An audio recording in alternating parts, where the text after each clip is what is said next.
في وسط المرمى صعبة كثير على حارس المرمى. أين أضع الجدار؟ هل من الجهة اليسرى أم اليمنى؟ اختار يحطه على الجهة اليسرى نيمار ولا ليو ميسي في تنفيذ هذه المخالفة.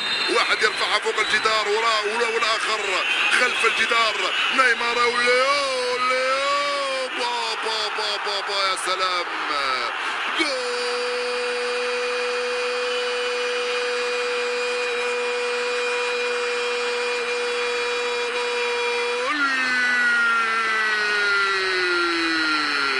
العجيب يصنع العجب ويسجل جول من اروع ما يكون ليو ميسي. يا سلام، هدفه الثالث عشر حطها في الزاوية التي يسكن فيها ابليس. واو، هدف ولا اروع من ليو يتفرج عليه أسانخو. كان يجب ان يتحصل على مخالفة ينفذها بنفسه ويسجل جول في الزاوية 90. يا سلام على ليو، هذا الهدف يمسح كل الذي حدث